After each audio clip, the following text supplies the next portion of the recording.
حي الشباب العاملين خير الكتائب أجمعين من شيدوا صرح الرشاد ليرفعوا لله دين. حي الشباب العاملين خير الكتائب أجمعين من شيدوا. بسم الله الرحمن الرحيم والصلاة والسلام على رسوله الكريم وعلى آله وصحبه أجمعين. میرے بھائیوں اور دوستوں،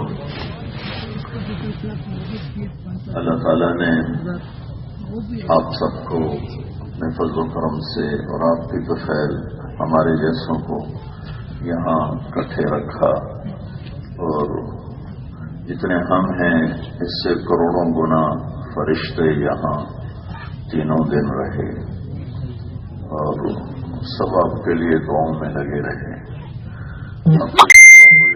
کچھ اللہ کے راستے میں جا رہے ہیں، جو گھروں کو جا رہے ہیں ان کے لیے بھی آپ نے ہدایات سن لی، جو اللہ کے راستے میں جا رہے ہیں ان کے لیے بھی سن لی. لیکن بار بار یاد دہانی سے چیز پختہ ہوتی ہے. کل میں نے کہا تھا کہ دنیا اور آخرت میں اب ایک ہی دین چلے گا اور وہ اسلام ہے. ان الدین عند اللہ الاسلام. اب صرف اسلام چلے گا. قیامت کے دن نماز آئے گی، یا اللہ میں نماز ہوں، اللہ کہیں گے واہ بہت اچھی ہے. روزہ، یا اللہ میں روزہ ہوں، اللہ کہیں گے واہ بہت اچھے. حج آئے گا، یا اللہ میں حج ہوں، اللہ کہیں گے تم بھی بہت اچھے. صدقہ آئے گا، یا اللہ میں صدقہ، زکوٰۃ، اللہ کہیں گے تم بھی بہت اچھے. ایسے سارے اعمال آئیں گے، تبلیغ بھی آئے گی، ذکر بھی آئے گا، تلاوت بھی آئے گی. آخر میں اسلام آئے گا، کہے گا اللہم انت الاسلام انت السلام وانا الاسلام. یا اللہ تو سلام ہے میں اسلام ہوں. تو اللہ تعالیٰ فرمائیں گے بے شک تو اسلام ہے میں اسلام ہوں. آج کامیاب بھی تیری بنیاد پہ ہوں گے اور ناکام بھی تیری بنیاد پر ہوں گے. جو اسلام والے بن گئے کامیاب، جو محروم ہو گئے ناکام.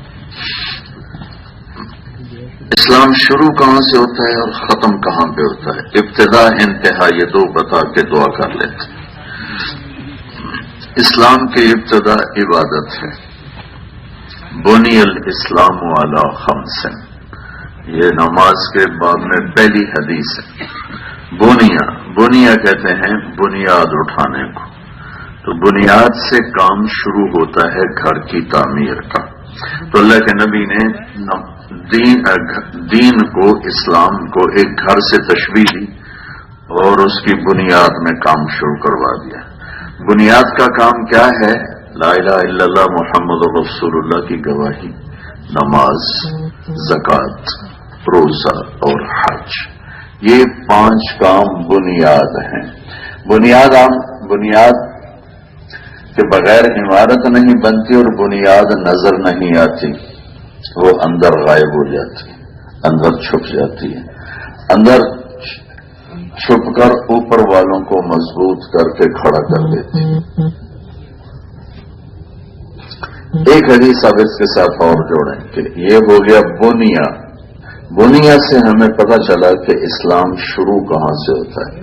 اب میں ایک حدیث پڑھتا ہوں جس سے پتہ چلے گا کہ اسلام مکمل کہاں پہ ہوتا ہے. اور عمارت سے تشبیہ دی ہے تو بنیاد سے شروع ہو کر چھت پہ مکمل ہوگا گھر. تو اسلام ایک گھر ہے، بنیاد 5 کام ہیں اور چھت اس کی. اب میں حدیث پڑھتا ہوں. انما بعثت لتمام مکارم الاخلاق ولکمال محاسن الاعمال. اور ایک اور اسی مفہوم میں انما بعثت لاتمم مکارم الاخلاق. اتمم اور بنیا یہ 2 لفظ ابتدا انتہا بتاتے ہیں کہ میں صرف اس لیے آیا ہوں کہ تمہارے اخلاق اور اعمال کو خوبصورت کر دوں، تمہارے اخلاق بھی خوبصورت ہوں اور تمہارے اعمال بھی خوبصورت. اس لیے میں یہاں دنیا میں آیا ہوں. تو بنیا سے شروع ہوتا ہے، اتمم پر ختم ہوتا ہے. میری بات سمجھ میں ہے؟ اب 2 واقعے سناتا ہوں. مدینے کا دور ہے ابتدائی، اور جبریل انسانی شکل میں آ کر کہتے ہیں یا رسول اللہ مل اسلام، اسلام کیا ہے؟ تو آپ کہتے ہیں کلمہ، نماز، روزہ، حج، زکات۔ پھر وہ پوچھتے ہیں مل ایمان، ایمان کیا ہے؟ تو آپ فرماتے ہیں تؤمن باللہ وملائکتہ وکتبہ ورسلہ وبالبعث بعد الموت۔ ایمان ہے، عقیدہ بتایا، پہلے سوال کے جواب میں عمل بتایا، اور دوسرے سوال کے جواب میں عقیدہ بتایا۔ دو سوال کیا ہے؟ اسلام کیا ہے؟ کلمہ، نماز، روزہ، حج، زکات۔ ایمان کیا ہے؟ اللہ کو ماننا، آخرت کو ماننا، فرشتوں کو ماننا، اور موت کے بعد کی زندگی کو ماننا، تقدیر کو ماننا، کتابوں پر کو ماننا۔ اچھا جی، اب یہی دو سوال ایک شخص حج پر کرے گا، 10 سال ہو چکے ہیں یا 8 سال، یہ حدیث جبریل کب واقع ہوئی؟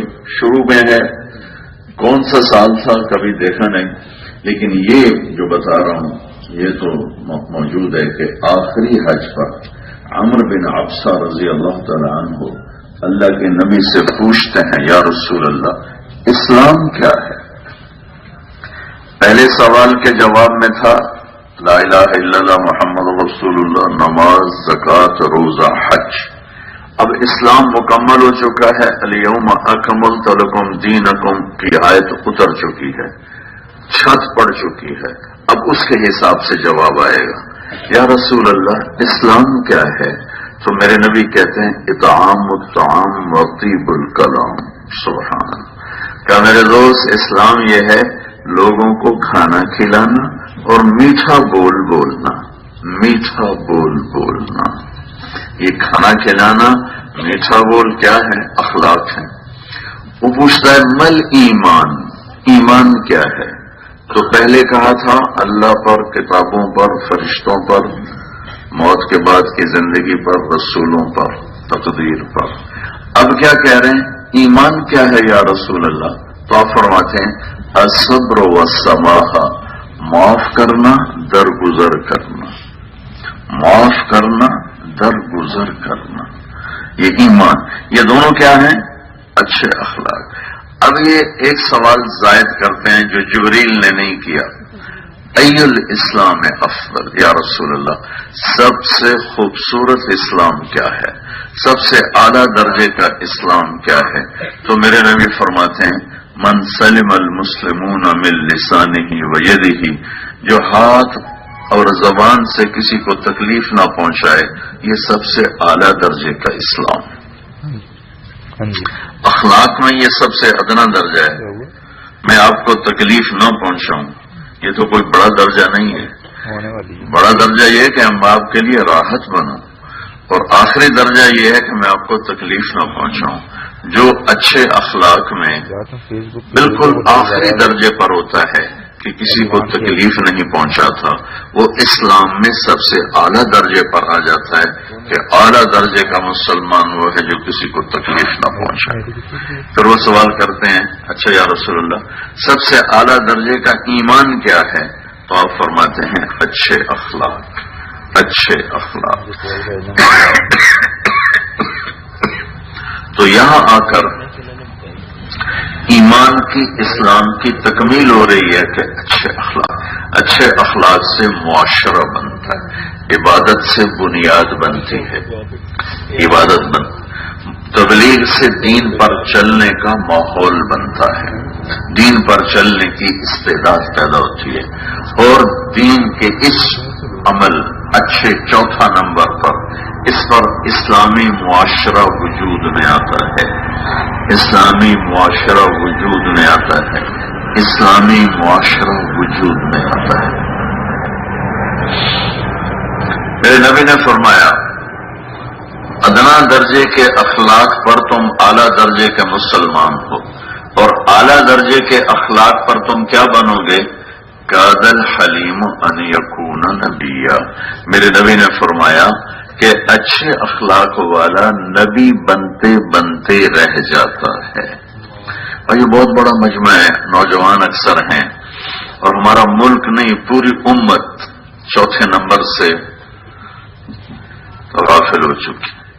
اور یہ پورے دین کا لباس ہے، یہ تبلیغ کا لباس ہے، یہ یقین کا لباس ہے، یہ نماز کا لباس ہے، یہ علم و ذکر کا لباس ہے، یہ اخلاص کا لباس ہے، یہ شریعت کا لباس ہے، یہ عالم اور علم کا لباس ہے، اسلام اور مسلم کا لباس ہے، ایمان اور مومن کا لباس ہے، تبلیغ اور مبلغ کا لباس ہے، دعوت اور داعی کا لباس ہے۔ کبھی ننگا آدمی بھی ماحول میں چلتا ہے، سوائے پاگل ہی ہوتا ہے جو کپڑے پھاڑ کے ننگا ہو کے سڑکوں پہ آتا ہے۔ اس کے علاوہ تو چھوٹا بچہ بھی کہتا ہے مجھے کپڑے دو، میں باہر کیسے جاؤں؟ اتنا بچہ بھی کہتا ہے کپڑے دو، باہر کیسے جاؤں؟ تو بھائیو، اچھے اخلاق، اچھے اخلاق، اچھے اخلاق، یہ وہ عالی شان صفت ہے جو پورے اسلام کو خوبصورت بنا دیتی ہے اور پورا دین خوبصورت ہو جاتا ہے اور معاشرہ تشکیل پا جاتا ہے۔ اور اخلاق تو بہت لمبا چوڑا سبق ہے، میں صرف 2 حدیثوں میں سارا بیان کر دیتا ہوں۔ میرے نبی نے فرمایا معاذ تمہیں سارے دین کا خلاصہ بتاؤں؟ ان کا اجل یا رسول اللہ ضرور بتائیں۔ تو آپ میری طرف دیکھو، آپ نے زبان باہر نکالی اور اس کو یوں پکڑائی،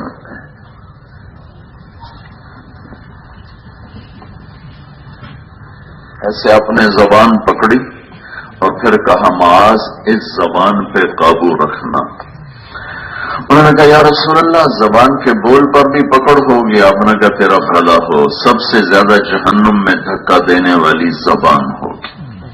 تو بھائیو، اس زبان سے جھوٹ نکل جائے، غیبت نکل جائے، دل آزاری نکل جائے، تانے تشنی نکل جائے، طنز نکل جائے، بے عزت کرنا، بے اکرامی کرنا اور ڈانٹ ڈپٹ کرنا، یہ چیزیں اگر زبان سے نکل جائیں تو اللہ کی قسم جس کی زبان خوبصورت ہوگی اس کا سارا دین خوبصورت ہو جائے گا، جس کی زبان خراب ہو گئی اس کا سارا دین خراب ہو جائے گا۔ پھر اس زبان کو جہاں رشتے آ جائیں، ماں ہے، باپ ہے، بیوی ہے، بچے ہیں، بہن بھائی ہیں، دوست ہیں، اور جہاں تعلقات آ جائیں، بڑا ہے، چھوٹا ہے، استاد ہے، امیر ہے، اللہ کے دین کے لیے کھپنے والا آدمی ہے، یہ وہاں اس کو بہت احتیاط کے ساتھ استعمال کیا جائے۔ لقمان علیہ السلام کا فرمان ہے، بیٹا میں چپ رہنے پہ کبھی نہیں پچھتایا، میں جب بھی پچھتایا اپنی زبان کے بول پہ پچھتایا ہوں۔ تو بھائیو، اس کو بہت کم استعمال کریں، بہت کم۔ میرے نبی کے بارے میں آتا ہے کہ طویل السکوت، اب لمبی خاموشی میں رہتے تھے، لمبی خاموشی۔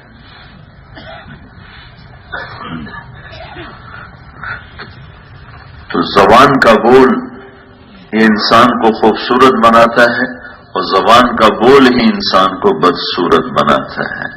تو گالی سے توبہ، غیبت سے، دل آزاری سے، طانے سے، طنز سے۔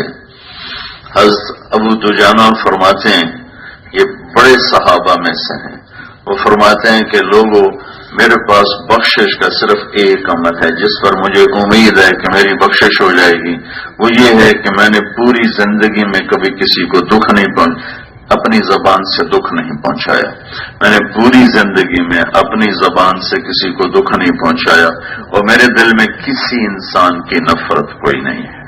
تو بھائیو، ہم نیت کریں کہ ہم اپنی زبان سے کسی کو دکھ نہیں پہنچائیں گے، نیت کرتے نا انشاءاللہ، اور دل میں کسی کی نفرت نہ ہو۔ دوسری حدیث سناتا ہوں، میرے نبی نے فرمایا، میرے بیٹے انس، میری ایک عظیم الشان سنت، عظیم الشان سنت ہے۔ یہ عظیم الشان کا لفظ ہو سکتا کسی اور جگہ بھی آیا ہو، میرا اتنا بڑا مطالعہ نہیں ہے، لیکن جتنا مجھے یاد ہے، جتنا میں نے پڑھا ہے، اس میں یہ لفظ صرف مجھے یہاں یاد ہے جو میں ابھی بتاؤں گا کہ میرے بیٹے انس، میری ایک عظیم الشان سنت ہے۔ میرے نبی کی کتنی سنتیں ہیں، میرے نبی کی پوری زندگی کا ہر طریقہ ہمارے لیے سنت ہے، لیکن جس کو میرے نبی نے کہا عظیم الشان سنت ہے، اگر تو نے اس پہ عمل کر لیا تو تو جنت میں میرا ساتھی بن جائے گا، میرا پڑوسی بن جائے گا، تو اور میں ایک جنت میں ہوں گی۔ جنت بھی بہت عالی شان چیز ہے، لیکن جنت میں اللہ کے نبی کا ساتھ مل جائے یہ جنت سے بھی بڑی چیز ہے. اور بڑے گھر کے لیے پھر تھوڑا پیسہ تو نہیں چاہیے نا، زیادہ پیسہ چاہیے.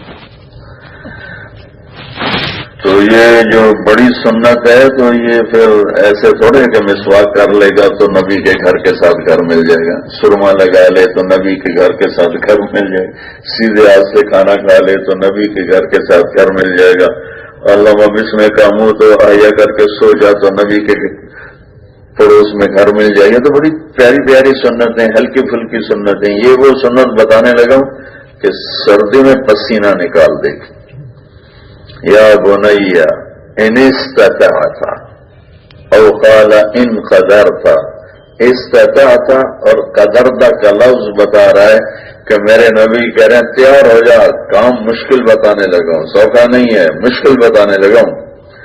ان تصبح و تمسی، تیار ہو جا، ساری زندگی لڑنا پڑے گا میری اس سنت کے لیے، ساری زندگی تجھے اپنے آپ سے لڑنا پڑے گا میری ان سنت کے لیے. تصبح و تمسی کا لفظ بتا رہا ہے یہ داڑھی کی طرح نہیں ہے رکھ لی چلو جو تیل لا کے کہیں کر لو، یا پگڑی باندھ کے 2 منٹ میں پگڑی باندھ لی سارا دن سر پہ رکھو کوئی بات نہیں ہے. نہیں نہیں نہیں، یہ ایسا نہیں ہے. ان استطاعت او قال ان قدرت، مشکل ہو، تھکنا پڑے گا، لڑنا پڑے گا.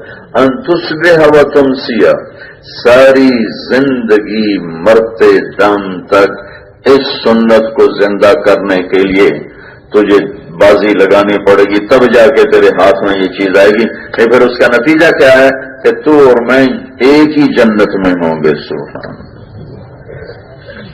تو وہ صرف چلا لگانے سے تو نہیں ہوگا. کیا فرمایا؟ وَلَيْسَ فِي قَلْبِكَ غِشٌّ لِأَحَدٍ فَافْعَلْ إِنِ اسْتَطَعْتَ أَوْ قَالَ إِنْ قَدَرْتَ أَنْ تُصْبِحَ وَتُمْسِيَ. پھر فَافْعَلْ وَلَيْسَ فِي قَلْبِكَ غِشٌّ لِأَحَدٍ فَافْعَلْ. ثُمَّ قَالَ يَا بُنَيَّ وَذَلِكَ مِنْ سُنَّتِي. کہا بیٹا ساری زندگی صبح شام دن رات جوانی بڑھاپا سفر حضر ایک کام کرنا ہے کہ اس دل میں کسی انسان کی نفرت پیدا نہیں کرنی، کسی کے لیے کھوٹ پیدا نہیں کرنا، کسی کے لیے بغض حسد نفرت، اس سے دل کو دھو دے. پھر کہا یہ ہے میری عظیم الشان سنت. اور کیا کہا لے احد، یہ نہیں کہا کہ میری امت سے دلوں کو صاف رکھنا، کہا لے احد. دنیا میں 7 ارب انسان ہیں، سب سے دل کو صاف کر لیں، سب سے دل کو صاف کر لیں. ایک حدیث ہے زبان کو صاف کر لو، دوسری حدیث ہے دل کو صاف کر لو.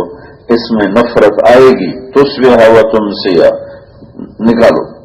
غصہ آئے گا نکالو، بغض آئے گا نکالو، حسد آئے گا نکالو، نفرت آئے گی نکالو، رنج آئے گا نکالو، گلے آئیں گے نکالو، کھوٹ آئے گا بس جھاڑو لے کے لگے رہو لگے رہو لگے رہو لگے رہو لگے رہو، یہاں تک کہ اللہ بلائے اور آپ کا جھاڑو آپ کے ہاتھ میں ہو تو پھر اللہ کا نبی باہیں پھیلا کے کھڑے ہوں گے آپ کو سینے لگانے کے لیے، اور اپنے گھر کے قریب کہیں گے یہ میرا امتی میری اس سنت پہ عمل کر کے آیا ہے جس پر بہت کم لوگوں نے کیا. ہو یا اللہ اس کا گھر میرے گھر کے ساتھ بنا دے.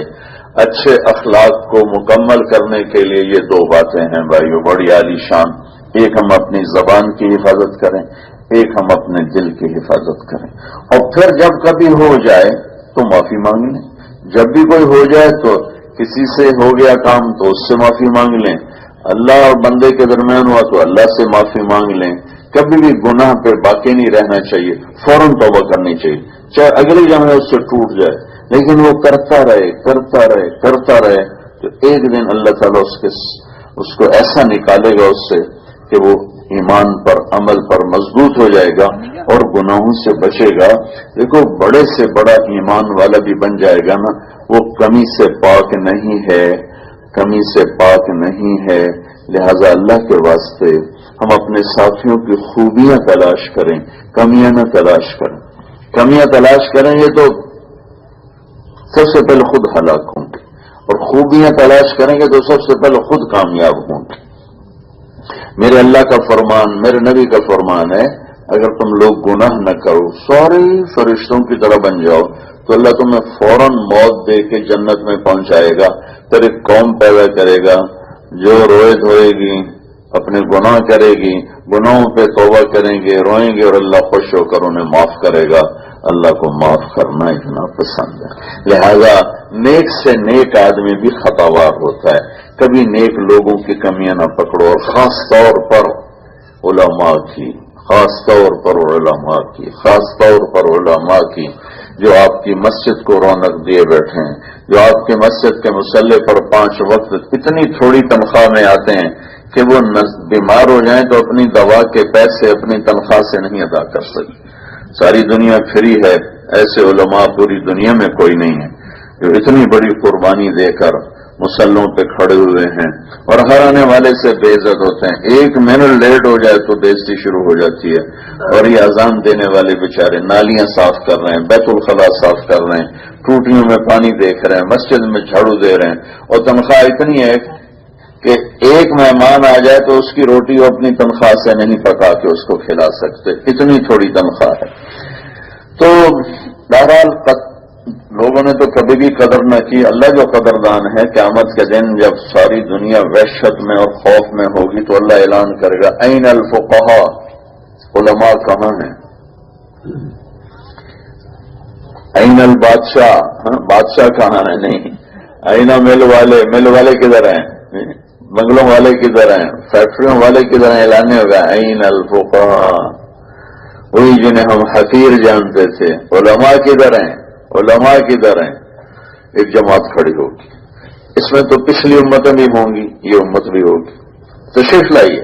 پھر اعلان ہوگا این الائمہ، امام مسجد کدھر ہیں؟ یہ صرف اسی امت کا اعزاز ہے کہ پہلی امتوں میں باجماعت نماز نہیں تھی، لہذا مسجد بھی نہیں تھی اور باجماعت نماز بھی نہیں تھی۔ معبد کہتے ہیں عبادت خانے کو، عبادت خانہ، صومہ، معبد، عبادت کی جگہ انفرادی نماز ہوتی تھی۔ ہماری طرح اذان اور باجماعت نماز کا اہتمام نہیں تھا۔ ٹوٹل 2 نمازیں تھی، فجر کی 2 رکعت، عصر کی 2 رکعت، اس میں تلاوت نہیں تھی۔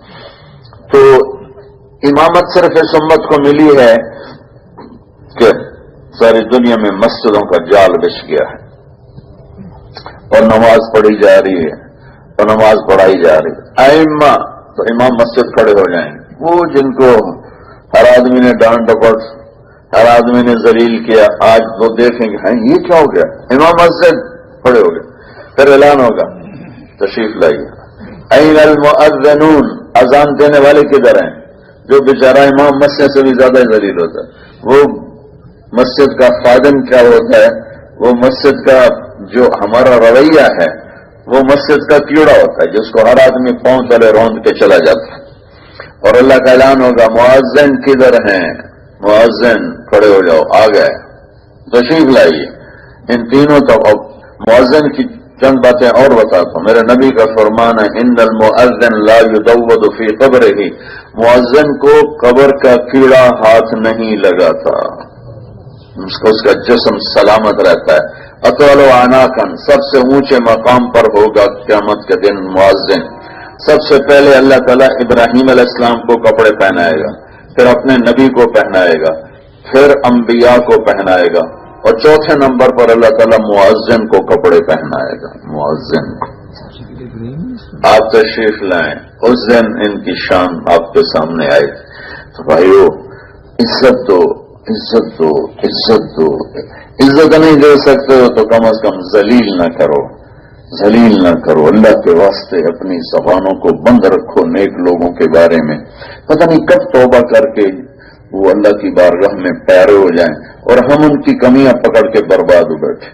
ایسے جو تبلیغ میں چلنے والے دوست احباب ہیں، یہ اللہ نے ان کو قبول کیا ہوا ہے، جو 50 سال سے چل رہے ہیں، 40 سال سے چل رہے ہیں، 30 سال سے ہیں، 20 سال سے ہیں۔ اگرچہ موت کے آخری جھٹکے تک پتہ نہیں ہوتا ہے، لیکن جن کو اللہ اتنی لمبی مدت سے چلا رہا ہے، معذور ہو گئے، کمزور ہو گئے، بیماریوں نے پکڑا ہوا ہے، اور وہ اللہ کے مقبول بندے ہیں، اللہ کے واسطے کسی بھی انسان کی کمیوں پر تبصرے نہ کرو، اور خاص طور پر نیک لوگوں کی کمیوں پہ تبصرے مت کرو، خاص طور پر تبلیغ والوں کی کمیوں پہ تبصرے مت کرو، خاص طور پر علماء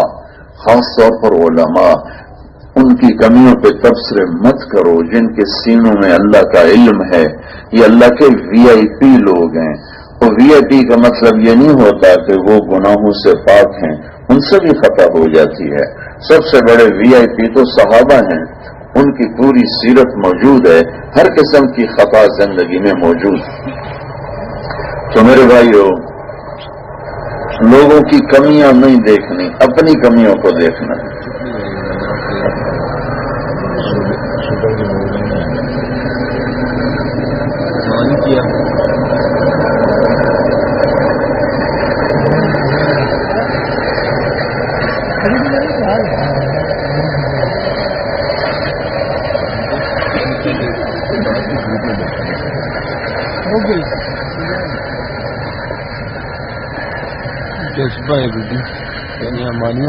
بڑوں کے ذمے ہے چھوٹوں کو محبت دیں، چھوٹوں کو عزت دیں، تو پھر وہ عزت واپس بڑوں کو آئے گی۔ اگر بڑے اپنے بڑے ہونے کے باپ کی شکل میں بڑا ہے، امیر کی شکل میں ہے، مالدار کی شکل، کسی بھی شکل میں اس کو کوئی بڑائی حاصل ہے، اگر وہ چھوٹوں کو رگڑا دے گا تو پھر عزت کی توقع نہ رکھے، پھر رد عمل آئے گا۔ اور چھوٹے بڑوں کو عزت دیں، احترام دیں، ان کو ادب دیں، لیکن اس کا مطلب یہ نہیں کہ اختلاف رائے نہیں کر سکتے۔ اختلاف رائے تو نبی سے بھی کیا ہے، میرے نبی جیسی ہستی سے صحابہ نے اختلاف رائے کیا جس میں وحی نہیں آئی، اور ذاتی معاملات میں بات ماننے سے بھی انکار کیا۔ میں قربان جاؤں یا رسول اللہ، کیا زندگی سکھا کر گئے۔ حضرت بریرہ رضی اللہ تعالی عنہ نے اپنے خامن سے نکاح طلاق لے لی، اور وہ ان کے عشق میں مارے مارے روتے پھرتے کہ مجھ سے رجوع کر لے، مجھ سے رجوع کر لے، وہ انکار کرتے۔ تو ایک دفعہ اللہ کے نبی کو بڑا ترس آیا، فرمانے لگے بریرہ یہ مغیث سے شادی کر لو۔ تو آگے بریرہ کہتی ہے یا رسول اللہ، آپ حکم دے رہے ہیں یا آپ مشورہ دے رہے ہیں؟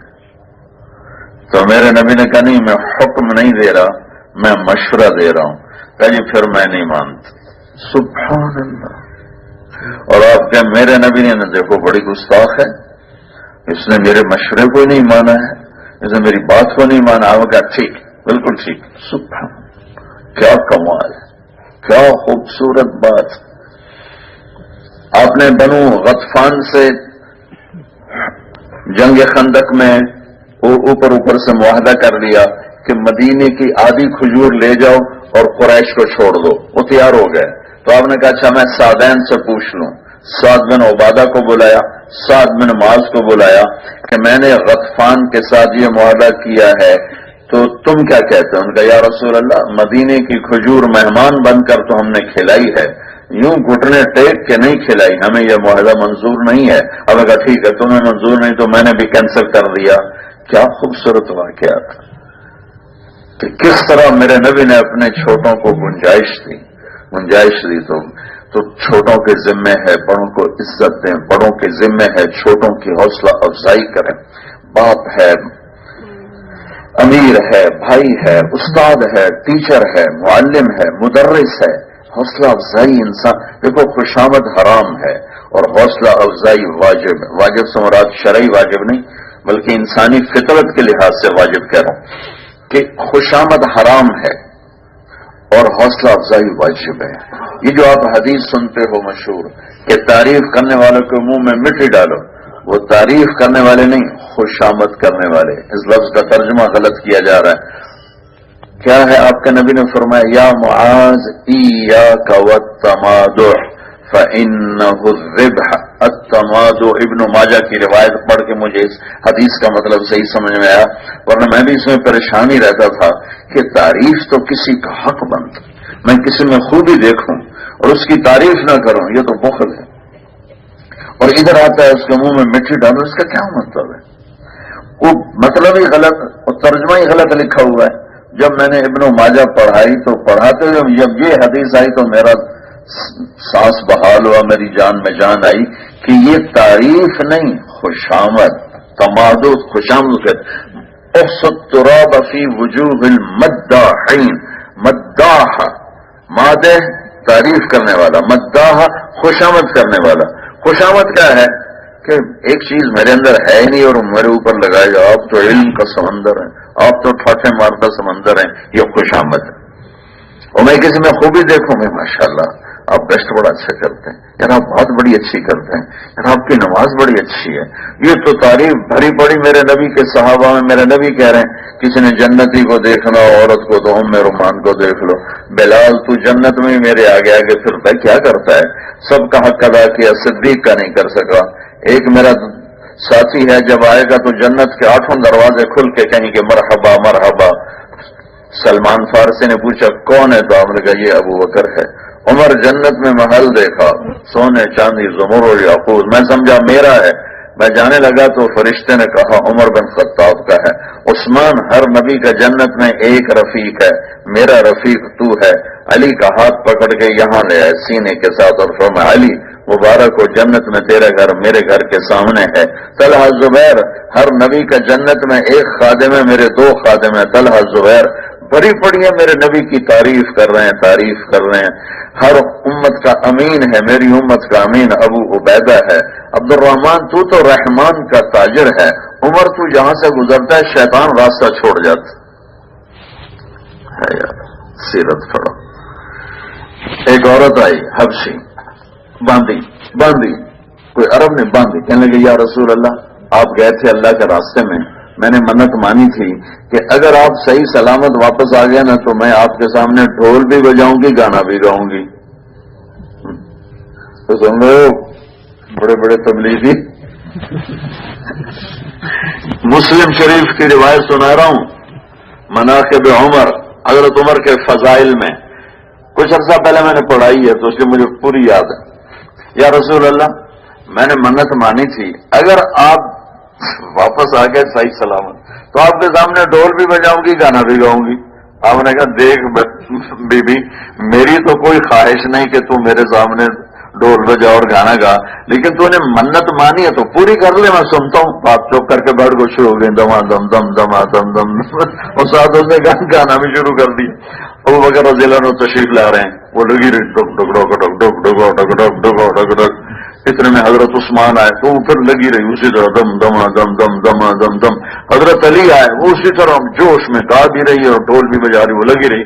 اتنے کسی نے کہا عمر آ رہا ہے، جلدی سے ڈھول نیچے رکھا اور اوپر بیٹھ کے سارا ڈھول چھپا کے بیٹھ گیا ایسے کر.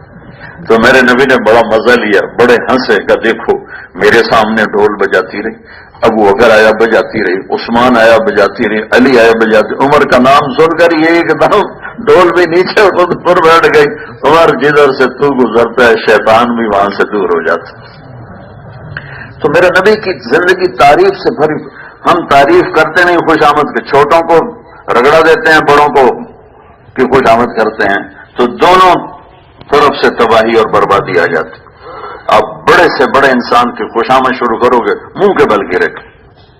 مولانا سعید خان صاحب رحمت اللہ علیہ کو دیکھا، وہ اپنی تعریف سنتے ہی نہیں تھے. اب چپ مجھے پتا نہ کیا ہو، اپنی تعریف سنتے ہی نہیں، صحیح بھی نہیں سنتے تھے جو ان کا حق تھا. عبد الملک بن مروان خلیفہ بنا تو کہنے لگا میری ایک نصیحت سن لو، میرے سامنے جھوٹ کوئی نہ بولے ورنہ اس کی گردن اڑ جائے گی. میرے سامنے کوئی کسی کی غیبت نہ کرے، مجھے کوئی رعایا کے خلاف بھڑکائے نہیں، مجھے کوئی رعایا کی شکایتیں نہ لگائے، اور میری کوئی خوشامد نہ کرے کہ میں جانتا ہوں کہ میں کون ہوں. جو میری کوئی خوشامد ہے. 21 برس اس نے راج کیا اور حکومت کر کے دکھا دی. پہلے دن اس نے 4 اصول بتائے، جھوٹ کوئی نہ بولے، غیبت کوئی نہ کرے، رعایا کے خلاف مجھے بھڑکائے نہیں، اور میری خوشامد نہ کرے کہ میں اپنے آپ کو جانتا ہوں. تو بھائیوں حوصلہ افزائی کریں، پیار محبت سے چلیں، اپنے رشتے ناتوں کو پانی دیں. میرے نبی کا فرمان ہے اللہ کے راستے کا قدم تو سب سے اعلیٰ ہے، اس کے بعد سب سے اعلیٰ قدم وہ ہے جو رشتے داروں کو ملنے کے لیے اٹھایا جائے. سب سے اعلیٰ درجے کا قدم رشتے داروں کو ملنے کے بعد، اللہ کے راستے میں قدم اٹھنے کے بعد سب سے بڑا قدم وہ ہے جو رشتے داروں کو ملنے کے لیے اٹھایا جائے. تو بھائیو ان رشتوں کو پانی لگانا، عزت دینا، ملنا ملانا، محبت، پیار، الفت، یہ ہیں جس سے ہمارا ایک معاشرہ بنے گا. اور اب ماشاءاللہ اکثر نوجوان کو ابھی سے نیت کر لو تو انشاءاللہ بہت فائدہ ہوگا. نیت کر دیں سارے بھائی. اب ایک چھوٹی سی بات مطالبہ ہے کہ ماشاءاللہ بہت بڑا مجمع ہے اور اکثر نوجوان ہیں، اور ہم میں سے کوئی بھی ایسا نہیں جس کا دامن صاف ہو، ہم گناہوں سے بھرے ہیں. لیکن یہ اس وقت ایسی مبارک محفل ہے کہ یہاں کھرب فرشتے اتر چکے ہیں. 2-3 دن کی آپ کی پرخلوص محنت، آپ مٹی میں مٹی ہو کر بیٹھے ہیں. میں اپنی نہیں کہہ رہا ہوں، ہم تو کمرے سے اٹھ کے آتے ہیں اور ممبر پہ جلوہ فروز ہو کے بیان کر کے پھر کمرے میں چلے جاتے ہیں. لیکن آپ جو 2 دن سے مٹی میں مٹی ہو رہے ہو، اس وقت اللہ کی رحمت بارش کی طرح برس رہی. اور اگر آپ کو نظر آتے، اگر ہمیں نظر آتے تو یہاں زمین سے لے کر آسمان تک فرشتے ہی فرشتے ہیں جو آپ کو محبت بھری نظروں سے دیکھ رہے ہیں. کہیں دور شیطان بھی کھڑا رو رہا ہوگا کہ میں ان کو روک نہ سکا، اور اپنے شتروں کو لان تان کر رہا ہوگا اتنا بڑا اجتماع ہو گیا تم روک ہی نہ سکے. تو اس وقت اللہ کی رحمت کے دروازے کھلے ہوئے ہیں. تو ہم سارے مل کے توبہ کر لیں. توبہ کا پتہ کیا مطلب ہے؟ واپس آنا، لوٹ آنا. سبحان اللہ. گناہوں کی معافی تو وہ اس کا مراد بن جاتا ہے کہ جب آدمی گناہ چھوڑتا ہے تو اللہ اس کو اپنی محبت کی چھاؤں میں لے لیتا ہے. اس لیے اس کو توبہ، واپس آنا، لوٹ آنا، واپس آنا. توبہ لفظ توبہ میں انتظار ہے، آ جاؤ واپس آ جاؤ، آ جاؤ واپس آ جاؤ. کیا خوبصورت لفظ کہ گناہ سے توبہ کا کیا مطلب ہے کہ میں اللہ کی طرف آ گیا. اور جب وہ پکا ہو جاتا ہے تو پھر ایک خوشخبری سنو.